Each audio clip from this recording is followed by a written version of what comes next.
Donc, l'objectif de cette conférence, c'est de vous donner à la fois quelques éléments de méthode pour aborder au mieux les épreuves de votre spécialité, sciences économiques et sociales, et puis de revenir sur les points importants du programme de SES que vous devrez réviser, en lien, vous savez, avec la rotation du programme qui a été introduite avec la réforme. Globalement, il faut avoir en tête que c'est un peu toujours le même type de questions qui tombent dans les épreuves de SES, surtout sur leur formulation. On reviendra notamment sur la partie épreuves composées pour les questions de mobilisation de connaissances. Alors, premier point peut-être sur la méthode. Je vous apprends pas, donc vous avez au choix l'épreuve composée, dont les formes peuvent un petit peu évoluer d'une année sur l'autre, et la dissertation. Je vais commencer d'abord par la dissertation, puisque c'est, on va dire, un peu l'épreuve phare de l'épreuve de SES. Alors, sachez que la dissertation de SES, c'est un exercice intéressant parce que quelque part, elle vous prépare également le mieux à l'enseignement supérieur. Vous avez tous, a priori, envie de faire des études supérieures, quel que soit le domaine dans lequel vous êtes, et que vous choisissiez une classe préparatoire, ou que vous choisissiez d'ailleurs une autre formation, je pense par exemple aux instituts d'études politiques, Sciences Po et d'autres. Globalement, ce sera la dissertation qui sera le grand exercice de vos études supérieures. Alors, au-delà de vous préparer à l'enseignement supérieur, l'objectif ici, c'est de vous faire avoir la meilleure note possible sur l'épreuve de spécialité en SES. Je vais commencer peut-être sur les points qui sont importants pour vous et pour le correcteur quand vous allez passer cette épreuve et que vous devez garder en tête. D'abord, une dissertation, et la dissertation appuyée sur le dossier documentaire de SES, c'est une épreuve de communication écrite. Donc, ne sous-estimez absolument jamais la valeur de votre rédaction, de la fluidité de votre style d'écriture.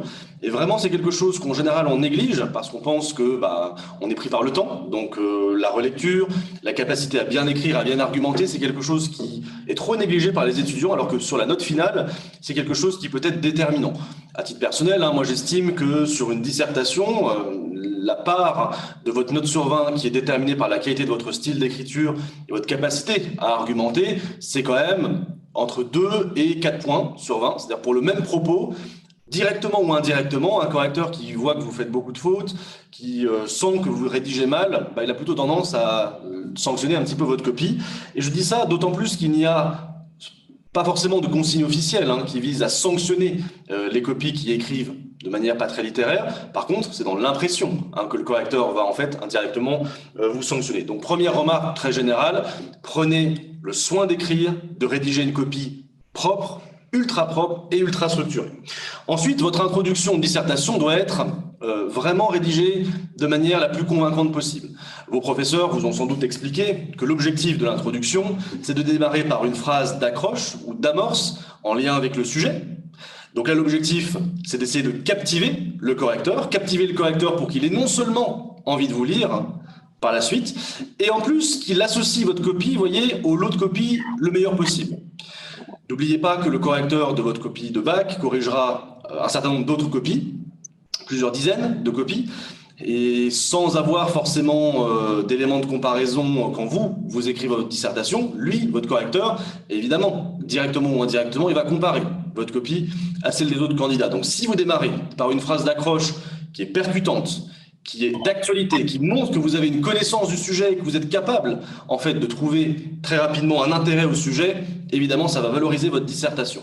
Concrètement, moi, je vous recommande, pour les différents thèmes du programme, sur lesquels on reviendra, les 7 grands thèmes que vous allez devoir travailler, disons, dans les dernières révisions, d'essayer de trouver un fait d'actualité en lien avec ces thématiques. Par exemple, la croissance, ça peut être les derniers chiffres de révision à la baisse de la croissance européenne. Vous voyez, sur les défis, les sources et les défis de la croissance, si vous avez en tête que globalement les pays européens, dans les instituts d'études, ont plutôt une tendance à la baisse de la croissance, ça peut être quelque chose, vous voyez, sur lequel vous démarrez une accroche. Bref, on y reviendra, mais il faut que vous ayez quelque chose qui marque votre correcteur pour débuter votre introduction. Ensuite, soyez très précis, c'est un point de notation important pour le baccalauréat, sur les définitions. Ce qui veut dire que dans vos derniers instants de révision, puisqu'il vous reste quelques jours, soyez rigoureux dans l'apprentissage des définitions du programme. C'est simple, vous prenez les 7 thèmes que vous avez. J'ai cité à l'instant, par exemple, les sources et les défis de la croissance. J'aurais pu citer, l'action publique pour l'environnement ou des thèmes de sociologie. Et sur ces 7 thèmes, Vous prenez les définitions que vous devez connaître au programme, qui sont celles de vos professeurs, ou que si vous pensez avoir un manque, vous pouvez retrouver sur Internet, dans le programme officiel de l'Éducation nationale, et vous apprenez par cœur, ou vous révisez par cœur des définitions. Par exemple, la définition de la croissance économique. On ne peut pas faire une bonne dissertation sur un sujet sur la croissance si vous connaissez mal ou pas la définition de ce terme-là. Et puis, c'est pareil sur, évidemment, de nombreuses autres définitions. Ça, c'est une partie un petit peu scolaire, mais n'oubliez pas que c'est quelque chose qui va améliorer vraiment l'impression qu'on a de votre copie lorsque les termes sont correctement définis. Je ne parle même pas de l'épreuve composée où vous pouvez avoir, par définition, des mobilisations de connaissances qui supposent des définitions précises. Ensuite, et c'est quelque part peut-être la partie la plus dure de la dissertation, c'est là qu'on va rapidement distinguer la bonne copie de la copie un peu plus médiocre, c'est la partie problématisation et problématique. Chaque sujet qui vous est posé, dans le cadre du programme, a des tensions, des débats entre économistes et des débats également sur la manière dont les économistes conçoivent un problème. On disait à l'instant, si je reprends mon exemple sur la croissance, que vous aviez à connaître ce thème-là, les sources et les défis de la croissance. Eh bien, vous voyez que les économistes ne sont pas toujours d'accord sur les sources et sur les défis occasionnés par la croissance économique. Il faut que vous ayez donc en tête, dans vos derniers instants de révision, quels sont les points de controverse entre économistes. Par exemple, entre les modèles de croissance endogène, les modèles donc, que vous avez au programme, qui cherchent à expliquer l'origine du progrès technique, et les modèles de croissance, qui sont plutôt des modèles de croissance dits exogènes, donc qui ne cherchent absolument pas à expliquer l'origine du progrès technique. Donc, essayez, dans vos derniers instants de révision, de voir pour chaque thème quels sont les points de débat entre économistes ou entre sociologues, et puis vous allez donc, dans votre introduction, en fonction du sujet, les mettre en avant. Et ça prouvera que non seulement que vous connaissez votre cours, mais que vous êtes capable de réfléchir de manière problématisée au sujet. Vous avez par exemple des grandes controverses en sociologie, je pense à la controverse sur la structuration de la société française, alors qui fait appel à certaines notions de classe sociale, que ce soit chez Max Weber, chez Marx ou chez d'autres. Vous voyez que ce n'est pas la même vision. Et donc confronter les visions, c'est confronter les points de vue, confronter les débats, et à partir de là, vous montrer en fonction du sujet que vous avez un petit peu de recul et quelque part que vous êtes capable de réfléchir, et donc vous valorisez votre copie. En ce qui concerne ensuite la formulation de la problématique, vous formulez clairement la problématique qui vous est posée par le sujet, d'accord? Donc quand le sujet vous est posé sous forme de question, ce qui est toujours le cas a priori, vous répétez le sujet et puis vous annoncez ensuite votre plan, en règle générale, en SES, en deux parties. Pour ceux qui feront des études supérieures, vous verrez qu'en général, les plans deviennent en économie en 3 parties, mais ce n'est pas tellement notre sujet ici. Contentez-vous d'un plan clair en 2 parties qui reprend l'articulation que vous avez choisie et qui est en fait l'argumentation du cours. Alors, petite remarque. Une fois que vous avez fait donc votre introduction, qui doit avoir un fait marquant pour commencer, qui doit ensuite bien définir les termes et chercher les débats entre économistes avant d'annoncer le plan, n'oubliez pas que l'objectif de votre dissertation, c'est d'être clair vis-à-vis de votre correcteur.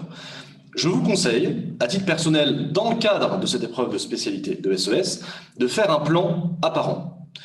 Ce n'est pas une obligation, d'accord? Et sachez que, par ailleurs, ce n'est pas quelque chose que tous les professeurs recommandent. Moi, je vous conseille de le faire pour une raison simple, c'est que votre argumentation va paraître beaucoup plus claire et structurée. Donc, si vous faites un grand 1, par exemple, grand 1 avec un titre que vous soulignez, vous voyez immédiatement quelle est votre idée. Vous faites un grand 2 ensuite pour une autre partie que vous soulignez, etc. Grand A, grand B. Ça permet rapidement pour votre correcteur d'identifier quel va être, vous, personnellement, votre fil argumentatif. Si vous ne le faites pas, ou si votre professeur vous a conseillé de ne pas le faire, certains professeurs effectivement préfèrent que tout soit rédigé, il faut donc que vous rédigiez intégralement vos annonces de parties et de sous-parties. À titre personnel, je trouve que c'est un peu plus lourd. Donc pour l'épreuve de SES de spécialité, moi je vous conseille quand même les titres apparents et tout ça de manière très propre, très soulignée, afin que vous ayez rapidement, on va dire, une bonne opinion de votre correcteur. Une remarque sur le fond. Ensuite, la dissertation, elle a 2 objectifs.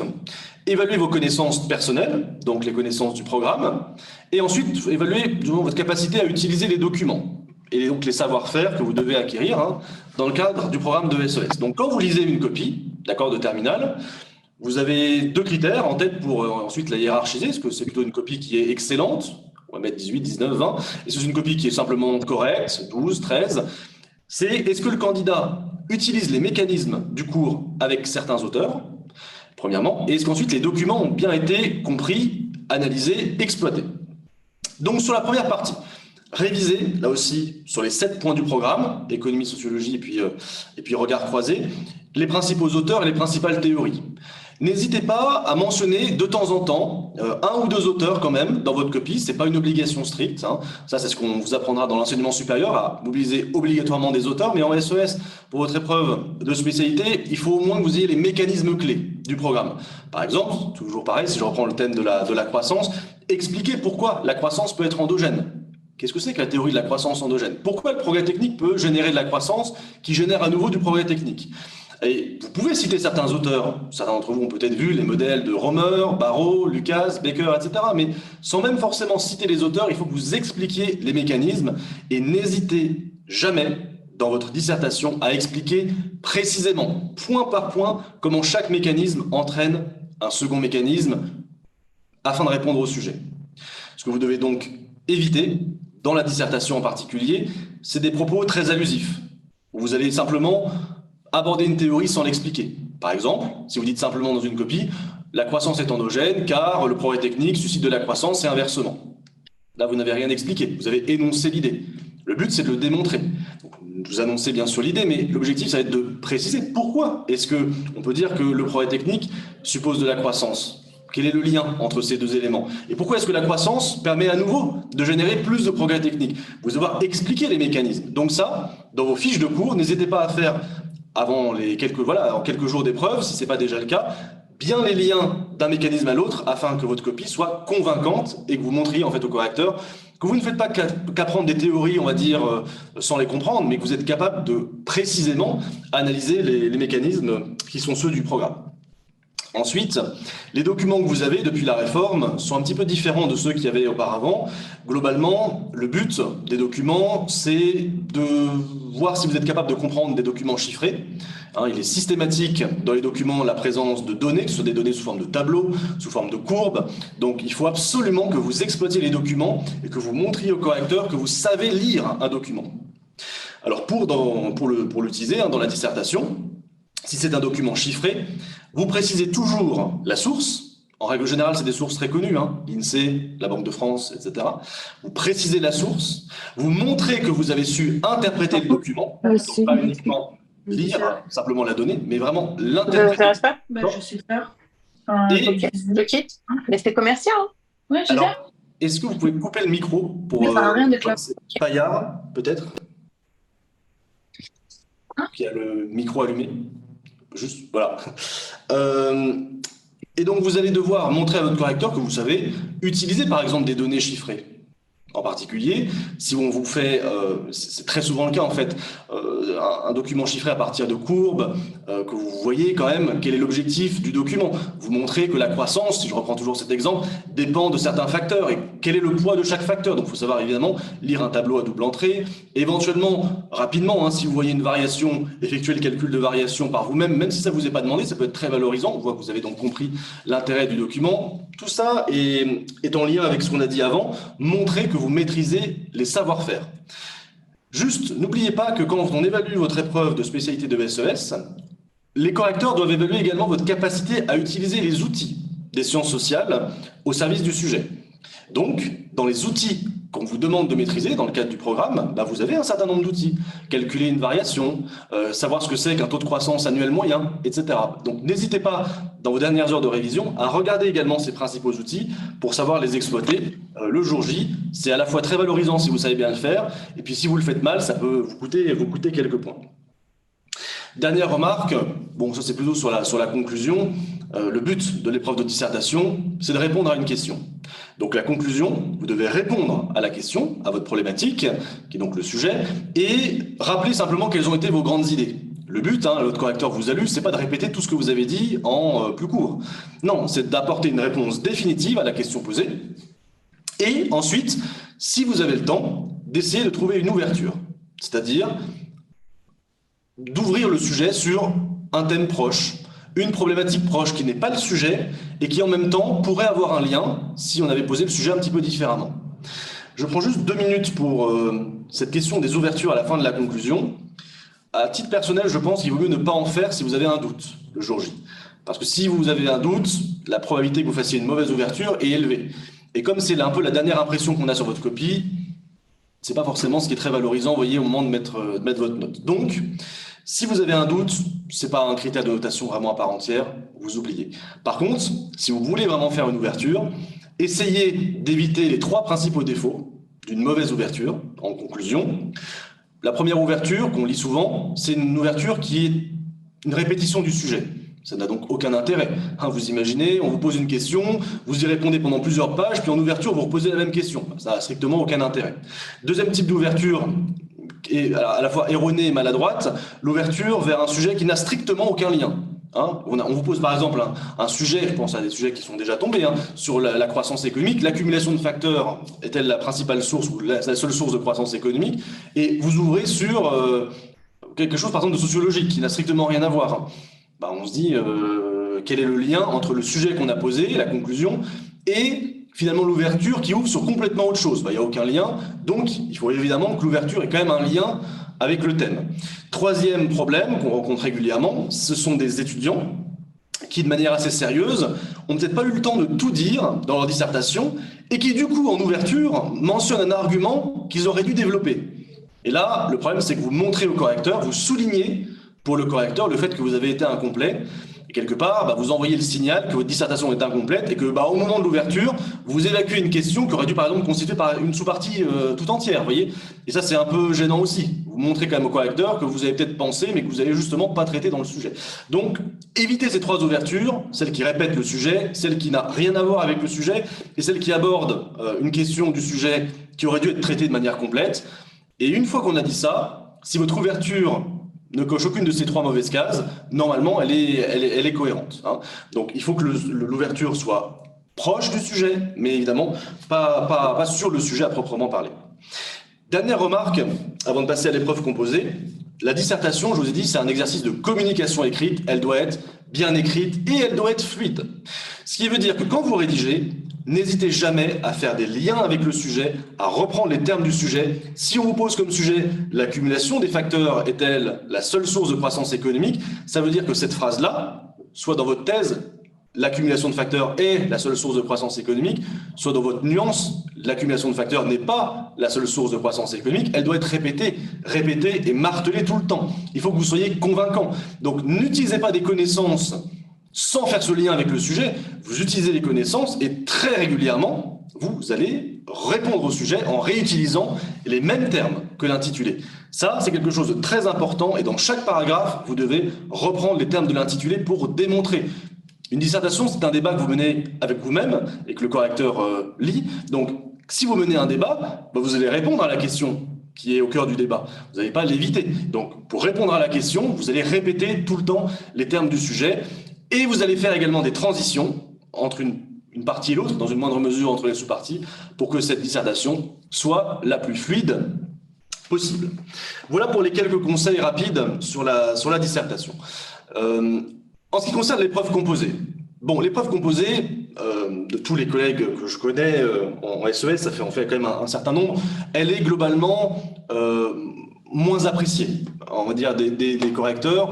Déjà parce qu'elle est beaucoup plus choisie. Donc quand on tombe sur une dissertation, on se dit « Ah, enfin !» Vous imaginez, vous avez 60 copies à corriger, vous avez 5 dissertations et 55 épreuves composées. Donc quand vous prenez une dissertation, vous avez tendance à être très valorisé parce qu'on aime bien enfin un candidat qui prend le vrai exercice qu'est la dissertation. L'épreuve composée est un exercice donc moins apprécié. Parenthèse, si vraiment vous hésitez entre les deux, vous prenez la dissertation. Vous aurez proportionnellement, à mon avis, une meilleure note vu qu'il y a vraiment une tentative de valoriser ceux qui font l'effort de la dissertation. Par contre, si vous choisissez l'épreuve composée, vous savez que l'épreuve composée, comme son nom l'indique, il y a plusieurs parties d'épreuve. Il faut quand même avoir en tête que vous allez être très nombreux à prendre cette épreuve-là et que quelque part, la discrimination entre les très bonnes copies et les copies plus basiques, c'est vraiment une question de connaissance et de précision dans l'explication des mécanismes. Alors, sur la première partie, sur la partie justement mobilisation des connaissances, donc vous aurez deux sujets au choix. Donc sur la partie mobilisation des connaissances, là, il faut absolument que vous ayez des fiches qui soient très claires, très précises sur tout le programme. Et moi, je vous conseille quelque chose de très simple pour être sûr de, quelque part, savoir sur quoi ça va tomber et donc maximiser vos chances de réussite. Vous allez regarder sur Internet le bulletin officiel du ministère de l'Éducation nationale et vous prenez le programme. Programme que vous avez en général résumé également dans vos ouvrages, dans vos manuels de spécialité sciences économiques et sociales. Et sur les programmes, vous avez pour chaque thème les principaux mécanismes, les principaux concepts, on va dire, que vous devez maîtriser. Eh bien, vous remarquerez que les questions de mobilisation des connaissances portent toujours sur un de ces éléments-là. Je donne juste un exemple très concret. Vous prenez le thème, vous voyez, ça ressemble à ça, hein, le bulletin de l'éducation nationale. Vous prenez le thème « Quelles sont les sources et les défis de la croissance économique ?» Eh bien, vous avez en réalité 5 choses qui vous sont demandées à connaître. Par exemple, comprendre le processus de croissance et les sources, accumulation de facteurs, accroissement de la productivité, et comprendre le lien entre le progrès technique et la productivité globale. Il est très probable qu'une question, ça puisse être, vous montrerez les liens, vous expliquerez le lien entre progrès technique et accroissement de la productivité globale des facteurs.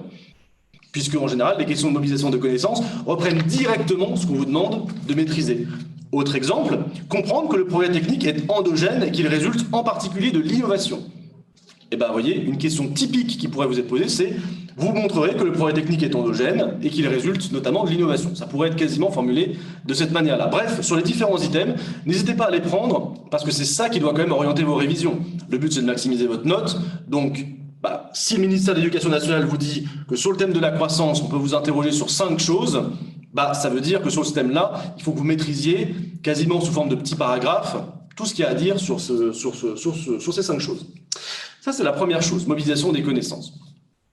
Petite parenthèse, soyez précis et n'hésitez pas quand même si c'est une question qui n'est pas une dissertation évidemment et qui est une question de cours, donc une question avec une réponse qui ne fait pas en général 3 ou 4 pages.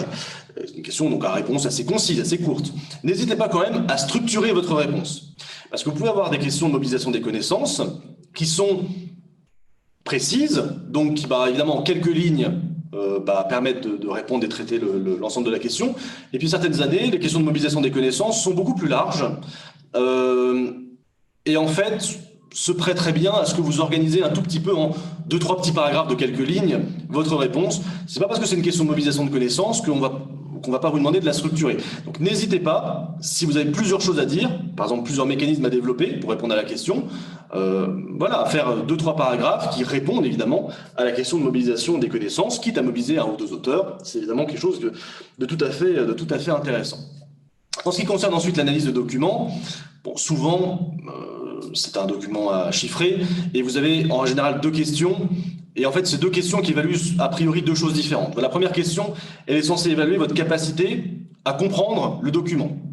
Est-ce que vous êtes capable d'identifier la source? Est-ce que vous êtes capable de comprendre qu'est-ce que veut dire le document? Si c'est un histogramme, si c'est un graphique, si c'est des contributions à la croissance, donc c'est des points par rapport à la croissance, des points de pourcentage, etc. Donc la première question permet de voir si vous avez compris comment lire le document, notamment si c'est un document statistique. La deuxième question, c'est plutôt expliquer un mécanisme à partir du document. Donc vous voyez, vous avez 2 parties. La partie, on va dire simplement lecture et la partie explication d'un mécanisme à partir du document. Les 2 questions étant sur chacune 2 ou 3 points, ça dépend des années. Et là aussi, l'objectif, c'est d'essayer de maximiser vos points. Donc ne perdez pas de points en mentionnant pas la source, en lisant trop vite le document. Prenez quand même un peu de temps pour lire le document, être sûr de sa compréhension. Regardez bien si c'est un graphique. Quel est le lien entre l'axe des abscisses, qu'on appelle la variable expliquée, et la variable en ordonnée, la variable explicative? C'est quelque chose quand même qui est important, et parfois on voit des candidats qui se précipitent un peu et qui font 1 ou 2 erreurs sur une interprétation de données. Et évidemment, vous perdez beaucoup de points, puisque le but, c'est de tester votre capacité à les comprendre, ces données. Donc sur cette partie-là, on teste à nouveau vos savoir-faire, donc dans vos révisions.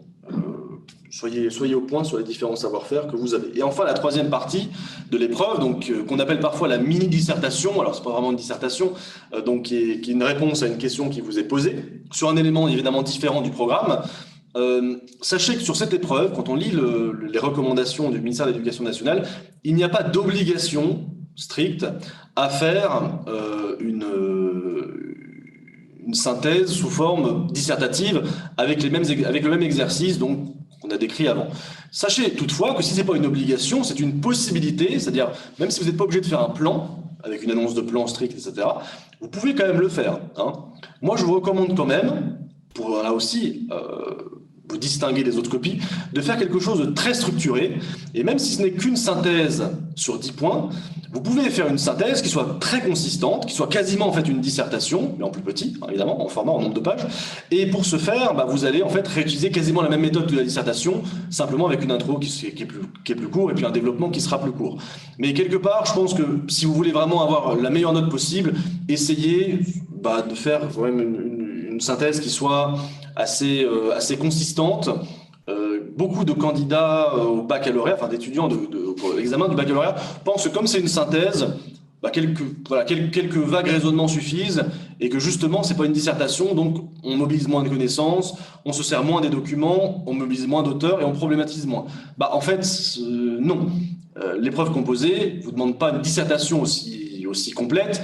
Par contre, il y a quand même 10 points à aller chercher. Et si vous voulez avoir les 10 points, il faut quand même que le propos soit très structuré et que vous ayez des connaissances personnelles, bien exploiter le document. Bref, en fait, vous voyez, tout ce qu'on vous demande également dans la dissertation. Ce sera juste plus court, évidemment, quasiment 2 fois plus court, en volume. Vous n'allez pas faire une synthèse de 10 pages, hein, c'est totalement impossible dans le temps qui vous est imparti, puis c'est pas ce qui vous est demandé. Mais quelques pages de synthèse, essayez quand même de les structurer clairement, et puis vous verrez que la note suivra, en règle générale, pour votre épreuve de dissertation. Donc ça, c'est pour la partie méthodologie. Dernière remarque sur cette partie méthodologie, ce qui est important quand même, que ce soit sur une thématique économique, plus sur une thématique sociologique ou sur un regard croisé, c'est que vous ayez en tête que l'épreuve qui vous est demandée, c'est une épreuve de sciences économiques et sociales. Donc n'isolez jamais complètement quelque part les chapitres les uns des autres, parce qu'on peut faire des liens d'un chapitre à l'autre. Et même si on vous pose une question, une dissertation par exemple, sur un thème qui est par exemple économique, il ne vous est pas du tout interdit, parfois, d'utiliser des connaissances liées au regard croisé. Vous voyez par exemple sur les défis de la croissance, les défis de la croissance, il y a un lien avec l'environnement, hein, le problème que peut poser la croissance en termes d'environnement, ce qui peut appeler également que vous ayez en tête les moyens que l'État a pour un petit peu résoudre la contradiction entre croissance et environnement. Bref, n'hésitez pas à décloisonner un petit peu vos connaissances, et puis ça montrera à votre correcteur que vous n'êtes pas trop scolaire, c'est-à-dire que vous avez certes appris le cours, mais que vous êtes capable de faire des liens d'un chapitre à l'autre, d'un thème à l'autre. Ça, c'est quelque chose qui est également important puis qui valorisera votre copie. Ensuite, sur les principaux thèmes. Alors, vous savez que les 7 thèmes que vous avez à réviser, c'est donc les défis de la croissance, enfin les sources et les défis de la croissance, le commerce international, donc qui est un gros thème qui est quand même assez central en sciences économiques, et, pour la partie économie, la lutte contre le chômage. Donc, avec la problématique, comment lutter contre le chômage. Donc, sur ces 3 thèmes éco, vous devez avoir en tête qu'est-ce qu'on peut vous demander et, une fois que vous avez en tête ce qu'on peut vous demander, vous faire, au dernier moment de vos révisions, des petites fiches, des petits liens avec les principaux mécanismes et les principaux auteurs. Si je prends par exemple ce qu'on vous demande de connaître sur le marché du travail et le chômage, vous devez savoir définir le chômage et le sous-emploi. Vous voyez, donc ça peut être quasiment une question de mobilisation de connaissances ou quelque chose qu'on va vous demander en dissertation. Vous devez comprendre les problèmes d'appariement, donc les modèles d'appariement, sans forcément connaître les auteurs, comprendre les effets positifs et négatifs des institutions sur le chômage, par exemple l'existence d'un salaire minimum ou d'une protection de l'emploi, connaître le lien ou comprendre le lien entre les fluctuations de la demande et le taux de chômage, ça c'est quelque chose quand même d'important, et enfin connaître les politiques de l'emploi, les grandes politiques de l'emploi qui sont mises en œuvre, que ce soit des politiques très globales, stimulation de la demande, ou des politiques par exemple de flexibilisation du marché du travail. Je vous ai parlé également du commerce international. Vous devez absolument avoir en tête le rôle des dotations factorielles, donc le modèle Exchorin, en l'occurrence, si vous voulez citer les auteurs, et la théorie des avantages comparatifs, avec les différences de technologie. On pense bien sûr au modèle de Ricardo qui prolonge les apports de Smith. Ça, c'est les théories traditionnelles. Et vous voyez, dans votre fiche de révision au dernier moment, vous faites un premier point sur qu'est-ce que veut dire chaque modèle dans les théories traditionnelles. Vous faites Smith, Ricardo, Exchorin, Samuelson. Faites votre fiche. Et puis, point suivant, dans le programme, c'est les nouvelles théories du commerce international. On explique que des pays comme la France et l'Allemagne échangent, non pas des différences comme dans cette théorie-là, mais des biens qui sont similaires. Vous voyez, des voitures contre des voitures. Donc là, c'est les nouvelles théories du commerce international. Et évidemment, il faut connaître les principaux apports de ces théories. Également, le lien avec la productivité des firmes, qu'on vous demande de comprendre, la question des chaînes de valeur mondiales, de la division internationale du processus productif, et puis bien sûr le débat sur les effets du commerce mondial. Est-ce que ça crée des inégalités entre les pays, au sein des pays, et le débat sur le libre-échange et le protectionnisme est également à connaître. Donc, Ces points-là, encore une fois, ils sont disponibles sur Internet, puis vos professeurs les ont de toute façon traités. Vous devez absolument, à chaque fois, identifier les principaux débats, mécanismes, et les apprendre. Là, c'est vraiment une question de connaissance. Enfin, si je reviens rapidement sur la croissance, on a dit qu'il y avait les sources, bien sûr, et le débat croissance endogène, croissance exogène. Bon, ça c'est un premier point. Comprendre notamment le rôle des institutions sur la croissance, puisqu'on vous demande quand même de comprendre notamment l'importance des droits de propriété sur la compréhension de la croissance. Le lien qu'on vous demande de savoir, et ça c'est Philippe Aguillon qui a beaucoup tenu, qui était à l'origine notamment des programmes, le lien qu'il y a entre l'innovation, le progrès technique et les inégalités. Vous voyez, on fait un peu un regard croisé en fait dès ce thème-là, et puis comprendre en fait les défis environnementaux que la croissance peut avoir. Ça c'est quelque chose d'également très important, et je serais étonné, c'est quand même un thème à la mode, qu'aucune des épreuves qu'on vous demande cette année, ni la dissertation, ni les épreuves composées, qu'aucune n'aborde la question de l'environnement. Ce serait étonnant. Vous voyez, moi, je serais vous quand même, je réviserais bien la question de l'environnement, soit son lien avec la croissance, soit son lien avec les politiques de l'environnement, enfin l'action de l'État dans la partie regard croisé. En sociologie, vous savez que vous serez probablement, si ça tombe, interrogé sur la structuration de la société française actuelle, donc avoir déjà des connaissances de base en termes de classification d'une population, notamment les catégories socio-professionnelles, etc. Comprendre les évolutions dans le temps de ces classifications, et puis ensuite, bien sûr, avoir en tête, c'est quand même le débat sociologique majeur, sur comment on pense, quand on est sociologue, la stratification sociale. Et là, c'est des grandes approches, notamment, vous avez des approches de Marx et de Weber, vous devez connaître absolument par cœur, et le débat entre les deux, mais globalement, vous devez quand même avoir en tête que dans la sociologie, au-delà de Marx et Weber, le principal débat, c'est est-ce qu'on peut parler de classe sociale ou pas, en particulier dans une perspective historique. Est-ce qu'il y a un retour des classes sociales aujourd'hui? Donc ça, c'est quelque chose que vos professeurs ont dû largement aborder.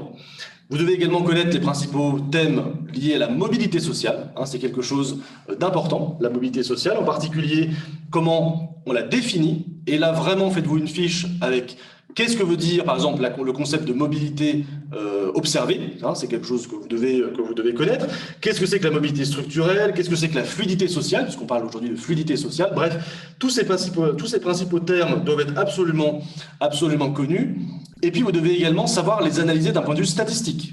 Par exemple, lire une table de mobilité, ça c'est typique, vous voyez, d'une question qu'on peut vous poser en analyse de documents sur les preuves composées. Vous avez une table de mobilité, puis on vous pose des questions dessus. Mais ça peut être également une dissertation. Vous avez une dissertation donc à dominante sociologique sur un thème, par exemple comme la mobilité sociale, et puis dans les documents, vous avez une table de mobilité. Si vous n'avez pas à la lire, vous allez soit mal l'utiliser, soit l'éviter, donc pas l'utiliser, puis ça va se voir évidemment quand on va voir dans votre dissertation. On va bien voir que vous ne faites pas référence au document avec la table de mobilité ou que vous interprétez mal la table de mobilité. Donc évidemment, les tables de mobilité, même si ça peut paraître un petit peu difficile au début, vraiment prenez le temps quand même de travailler ces tables, c'est quelque chose de très important.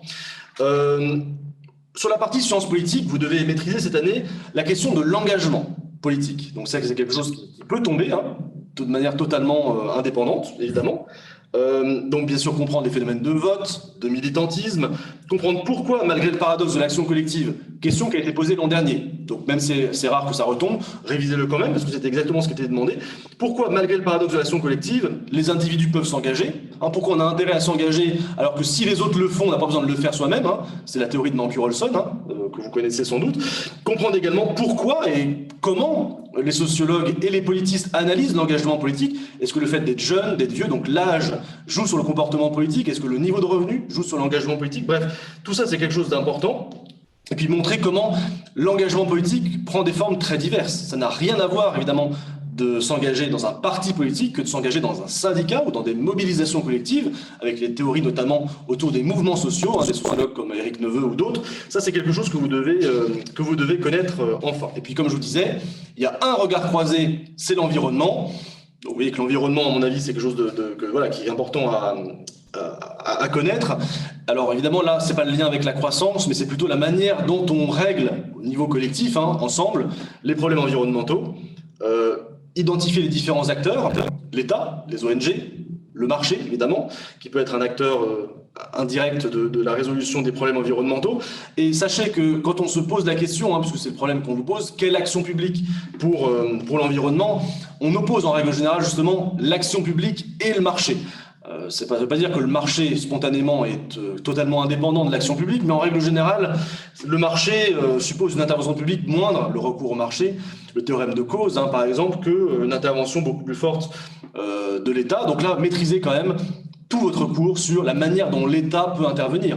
Hein. La question, et qu'on vous demande de maîtriser, la question de la régulation des externalités, de la taxe, hein, par exemple, sur les externalités, la question de la subvention à l'innovation verte, c'est quelque chose évidemment d'important, le marché des quotas d'émissions, le marché des droits à polluer, dans son ancien nom, et puis bien sûr la question de la négociation collective, puisque la question de la gestion des biens communs, comme les biens liés, par exemple, les ressources maritimes, les ressources halieutiques, tout ça, ça génère évidemment des problèmes que vous avez dans votre cours, à la tragédie des communs, en l'occurrence de Hardin, et ça suppose une action publique qui demande de la coopération entre acteurs, et c'est un gros problème évidemment au niveau national comme international.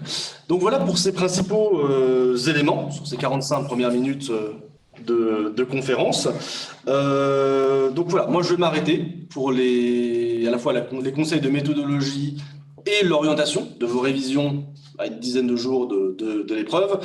Je vous répète simplement qu'il faut vraiment que vous ayez en tête pour chacun des 7 thèmes, les 3 économiques, les 3 sociologiques et le thème croisé, les 4 ou 5 grandes attentes que le programme vous donne, vous fixe. Et de toute façon, il n'y a aucune surprise, ça tombera, d'accord, sur l'une de ces rubriques. Et quand vous regardez les annales des années précédentes, c'est toujours un thème ou des thèmes qui sont vraiment clairement identifiés dans le programme. Donc révisez-les bien, confrontez les auteurs et les points de vue, et puis ensuite vous appliquez la méthode sur la dissertation, l'épreuve composée, puis vous aurez une excellente note, je n'en doute absolument pas.